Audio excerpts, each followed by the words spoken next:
धर्म जो है ये मनुष्य के विकास का सूत्र देता है। बहुत साइंस है ये, साइंस। आमिर खान साहब ने एक जगह रॉन्ग नंबर की बात की है, एक मूवी बनाई उसमें उन्होंने रॉन्ग नंबर की बात की। आमिर खान साहब पर चर्चा करूंगा, बहुत महान आदमी है, लेकिन उससे पहले उसमें उन्होंने रॉन्ग नंबर की बात की पीके में। वो रॉन्ग नंबर का मतलब था पाखंड। जब धर्म पाखंड बन जाएगा तो समाज में यह विकास बाधित हो जाएगा, तनाव पैदा हो जाएगा, संघर्ष शुरू हो जाएगा। यह फर्क है धर्म और संघर्ष में। अगर आप धार्मिक हैं आपका विकास होगा निरंतर, निरंतर आप नए प्रतिमानों को स्थापित करेंगे। इतनी ताकतवर चीज है धर्म, एक विज्ञान के रूप में। मानव विकास कहां से? इंद्रियों से चेतना तक। अब पाखंड का एक मैं एग्जांपल आपको देता हूं। मंदिर किस लिए जाते हो आप? दर्शन करने के लिए। मंदिर बने ही इसीलिए थे। अब हर मंदिर में एक मूर्ति है, उस मूर्ति का एक मैसेज है, संदेश, कि भैया ये भगवान कृष्ण, ये भगवान राम, ये भगवान शिव। तो आप योगी बनकर आए हो, त्यागी बनकर आए हो, योद्धा बनकर आए हो, क्या बनकर आए हो? आप किस रूप में मंदिर आए हो? भगवान शिव के रूप में आए हो, सन्यासी बनकर, या आप भगवान राम बनकर आए हो, त्यागी बनकर, या आप भगवान कृष्ण बनकर आए हो, योद्धा बनकर? क्या बनकर आप आए हो? तो जो बनकर आए हो वहां बैठो, उस पद्धति को अपनाओ, और एक दिन ऐसा आएगा जब इस घट में, इस शरीर में आपको उस प्रभु के दर्शन होंगे। जैसे महाराज प्रेमानंद है, उनको हो गया। जैसे हमारे महाराज है, महाराज अलगानंद जुड़ गए परमात्मा से। घट में यह है दर्शन। लोग क्या करते हैं? मंदिर जाते हैं, मूर्ति देख के चले आते हैं। उसका इस घट में दर्शन होगा। अब वृंदावन, इतने योगी अरहत हुए, 4 जगह है वृंदावन। काशी 4 शक्ति का पुंज है काशी। अमृतसर शक्ति का पुंज है। वैष्णो देवी शक्ति का पुंज है। शिरडी शक्ति का पुंज है। सेंटर है ये, पावर सेंटर्स है। यहां आप जाओगे तो इतने लोग अरहत हो चुके हैं कि उनकी एनर्जी आपको पॉजिटिविटी से भरेगी। तिरुपति बालाजी, आप इन सब जगह जाओ, एकदम जाओ, पर वो जो वाइब्रेशंस है वहां की, आप वहां दर्शन भी करो, पर आप ध्यान भी करो, बैठो वहां, तब उसका उचित फल मिलेगा। ऐसे मस्जिद बनी थी दर्शन करने के लिए, ऐसे चर्च बना था दर्शन करने के लिए, ऐसे गुरुद्वारा बना था दर्शन। ये सारी जगह बनी ही इसीलिए थी कि संसार से अलग जब आप इन जगहों पर आओगे तो संसार बाहर छोड़कर आओगे। सिर्फ चप्पल बाहर नहीं उतारोगे, मन को भी बाहर उतारोगे। अगर मन आपका, जब आप इसके अंदर जाते हो और आपके साथ जाता है, तो आप अंदर गए ही नहीं, और फिर आपका विकास रुक जाएगा। फिर आप कहोगे साहब हम 20 साल से मंदिर जा रहे हैं, जीवन में कोई परिवर्तन ही नहीं हुआ। इसीलिए नहीं होगा, इन जगहों पर जब आप जाओ तो अपने मन को बाहर रखो, साधना करो, बैठो। और ये सारे धर्म, गुरु नानक जी जब अरहत हुए तो सबसे पहले शब्द जो उन्होंने बोले, जपू जी कहा जाता है उसको।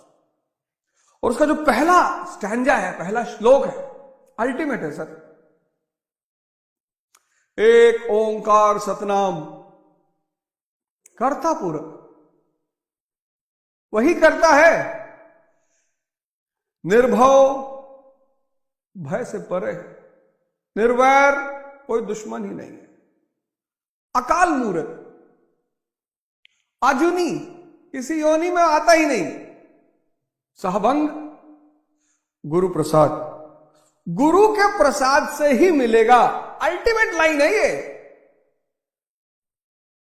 किसी सदगुरु के प्रसाद से, कोई गुरु जो आपको इस रास्ते पर ले चलेगा। जैसे कृष्ण अर्जुन को ले चले, क्योंकि वो पहला पार्ट बहुत खतरनाक है। वो पहला चरण इतना खतरनाक है, इतना, जब आप ध्यान करने बैठोगे, समुद्र मंथन जब शुरू होगा, अब ध्यान की शुरुआत मतलब समुद्र मंथन, तो जब समुद्र मंथन शुरू होगा तो समुद्र मंथन में सबसे पहले क्या निकलेगा? विष निकलेगा। आप काम को शांत करने के लिए ध्यान कर रहे हो, पता लगा काम बढ़ गया।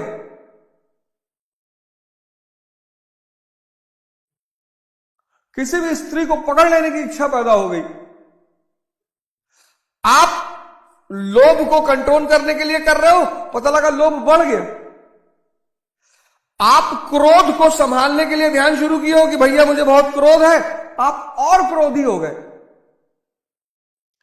आप मोह से बचना चाहते हो, आपके मोह में और विकास हो गया। यही तो है पहला चरण।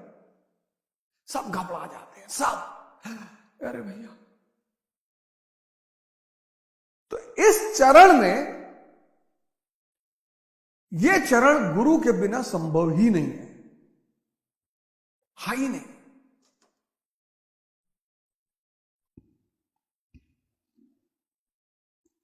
यह चरण गुरु के बिना संभव ही नहीं।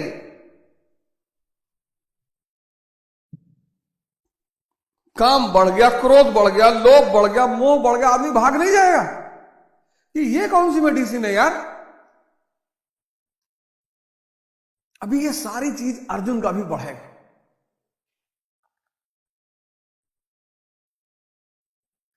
ये सारी चीज अर्जुन का भी बढ़ेगा, और तब साक्षात श्री कृष्ण। इसीलिए इस देश में जो मुक्त हो गया उसको हमने श्री कृष्ण कहा। कृष्ण कोई व्यक्ति नहीं है, परंपरा है। जो भी मुक्त हुआ, वासुदेव मुक्त हुए, हमने उनको श्री कृष्ण कहा। आज गुरु महाराज हमारे अरहत हुए, मुक्त हुए, हम भी उन्हें श्री कृष्ण ही कहते हैं। परमानंद जी महाराज मुक्त हुए, हम उन्हें श्री कृष्ण कहते हैं।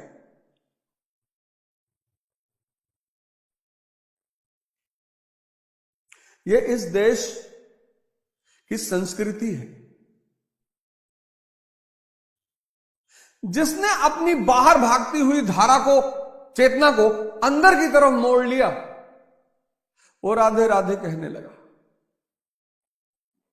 राधा राधा कहने से कुछ नहीं होगा। वो जो चेतना की धारा बाहर भाग रही है, स्त्री देखकर भाग रही है, गाड़ी देखकर भाग रही है, धन देखकर भाग रही है, उसको वापस साधना के द्वारा अंदर की तरफ लाना है। यही साधना है। और पहला चरण साधना का बहुत चुनौतीपूर्ण, बहुत चुनौतीपूर्ण, बहुत चुनौतीपूर्ण, मतलब उससे बच पाना किसी के बस की बात नहीं है। और यही वो सूत्र है कि जिसको भी समझ में आ गया, हजरत मोहम्मद मां नहीं है, पिता नहीं है,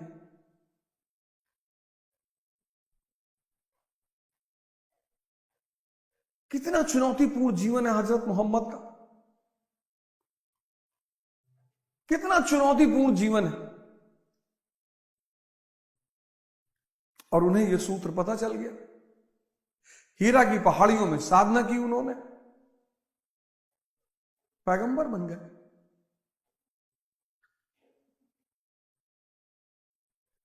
बुद्ध को पता चला, महावीर को पता चला। यह सूत्र इतना प्यारा है कि आप जो बनना चाहोगे, हालांकि इसकी अंतिम परिणति भगवान ही है, लेकिन यह सूत्र बड़ा प्यारा है। इसलिए मैं आप सबसे निवेदन करता हूं, चलो आप नहीं भगवान बनना चाहते, कोई बात नहीं, आप आईएएस ही बनना चाहते हो, बना देगा ये आपको। ये तो दाएं हाथ का खेल है इसका। आप मेंबर ऑफ पार्लियामेंट बनना चाहते हो, बना देगा। मैं तो बार बार आपसे कहता हूं, ये सूत्र इतना ताकतवर है, आपको अंदर से इतना ताकतवर बना देगा, आपका डिप्रेशन खत्म कर देगा, चिंता खत्म कर देगा, तनाव। और जिंदगी पर डे, गाना था ना, जिंदगी हर कदम एक नई जंग है, हर दिन एक जंग है, हर दिन एक चुनौती है। और यह सूत्र बहुत प्यारा है। आप जहां रुकना चाहो रुक जाओ, आप आईएएस पे रुकना चाहो रुक जाओ, एमपी पे रुकना चाहो रुक जाओ, आप पीएम पे रुकना चाहो रुक जाओ, ये आपका चॉइस है कि भैया हम तो यहीं रुके, आप रुक जाओ। हालांकि इस सूत्र का अंतिम जो परिणाम है वो ईश्वरत्व।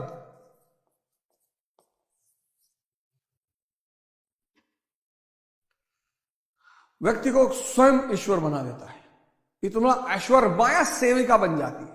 ये जो माया गुलामी करवाती है ना, माया, ये माया लक्ष्मी कैपिटलिज्म की मां है। ये कितना बढ़िया काम किया हिंदुओं ने। लक्ष्मी यानी लक्ष्मी देवी, माता लक्ष्मी, क्षीर सागर में शेष सैया पे लेटर विष्णु, और मां लक्ष्मी उनका पैर दबा रही है। जो मोह काम क्रोध से ऊपर चला गया, माया उसकी सेवा करने लगती है। आज देखो माया का खेल, कपड़े उतार दे रहे हैं लोग रील बनाने के लिए। जिसको पहले एमएमएस कहा जाता था, आज वो लोग स्वेच्छा से कर रहे हैं, पता नहीं क्या क्या कर रहे हैं।